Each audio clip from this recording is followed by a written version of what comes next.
Hello, my name is John, and today we'll be reading Trump's Choice of Bolton Reflects American Greatness.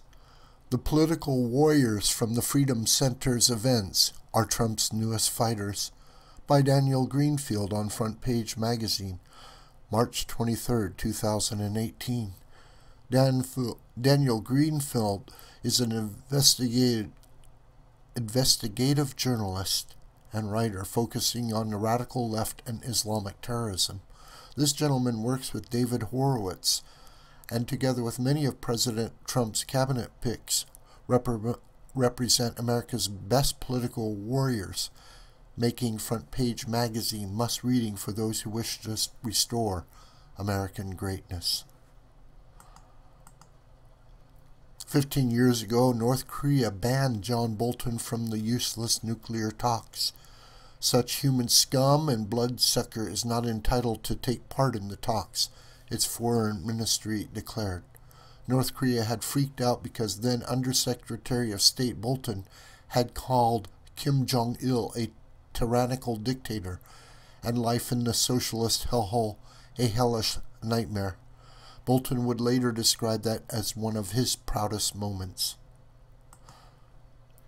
Back then, North Korea had defended the move by pointing out that Bolton's view differed from the recent remarks of the U.S. president, and so it could claim that he didn't represent the United States. 15 years later, the game has changed. Kim Jong-il is dead, and the President of the United States has called his successor Little Rocket Man, a madman, and short and fat. John Bolton very definitely does represent the views of this president. And to prove it, President Trump has appointed him as his new national security advisor. Bolton knew then that appeasing the North Korean dictatorship would never work.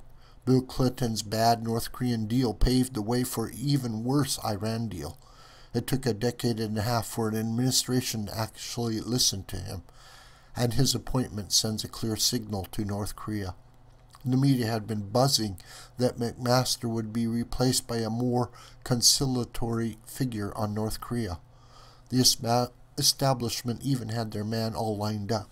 Trump also sent them a clear message. President Trump is tired of the failed establishment foreign policy of appeasement. Secretary of State Rex Tillerson was replaced over the Iran deal. The new lineup of Pompeo heading the State Department and Bolton cleaning house at the National Security Council shows Trump is ready to get tough on the mullahs and the norks. McMaster spent his tenure at the National Security Council ruthlessly forcing out Trump supporters while protecting Obama holdovers. His obstructionism enabled the leakers undermining the president. He refused to call out Islam, put a Hamas apologist on the Israel desk, and blocked the investigation of the eavesdropping and unmasking efforts aimed at the future president by Obama's associates.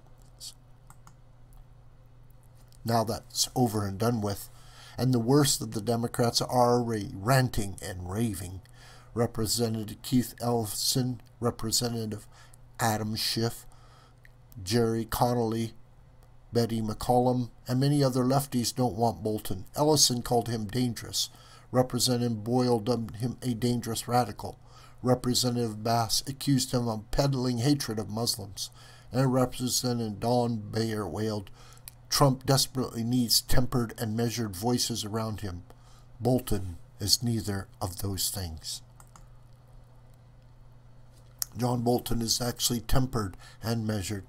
He's been tempered by his struggles against a bureaucracy more interested in protecting careerists and their agendas than defending America. And he has been measured by the President of the United States as a voice he wants around him. Bolton is also a voice that the Freedom Center and its supporters have wanted around them. The new National Security Advisor was a favorite speaker at the Freedom Center events from California to Texas to Florida. From the Restoration Weekend to the Wednesday Morning Club, he was always brimming with confidence in this country's strength and outrage at the betrayals of her leaders. At a 2014 restoration weekend, Bolton powerfully indicted Obama for sending a signal of American weakness and urged the rise of a presidential candidate who would understand that a strong America is the best way to protect our interests and preserve the peace. Now that has finally come to pass. Bolton is not the only familiar face from the center in this administration. A Washington Post hit piece from last year bitterly complained that since its formation in 1988, the Freedom Center has helped cultivate a generation of political warriors seeking to upend the Washington establishment. These warriors include some of the most powerful and influential figures in the Trump administration: Attorney General Sessions, Senior Policy Advisor Stephen Miller, and now more are joining their ranks. Larry Kudlow, the new White House economic advisor, has known David Horowitz since the founding of the Freedom Center and is a former member of the center's board. He joins Sessions, an Annie Taylor Award recipient from the center, Miller, and now Bolton, and they're not alone. Secretary of the Interior Ryan Zinke spoke at a Wednesday morning club. Representative Jim Burdenstein was nominated to head NASA.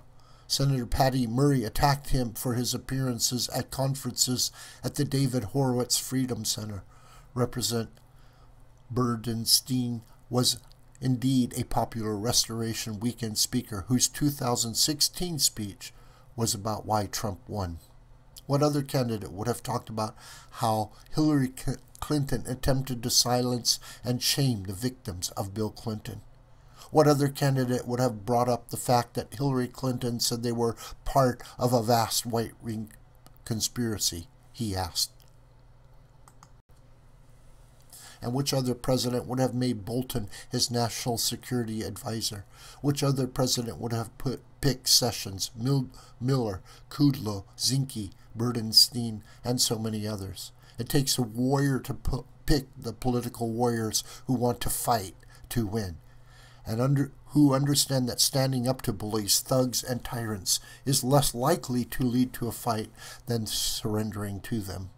Bolton and Kudlow are part of a vigorous new wave of picks by President Trump. They're part of his strategy to remake the administration to better reflect his vision, his strategy, and his mission. The David Horowitz Freedom Center has spent decades waiting for a man who would lead the fight, and it's happy to see many of the political warriors who have rallied the troops at its weekends, who lifted spirits in the years when things were hard and convinced us that victory was on the way in his army.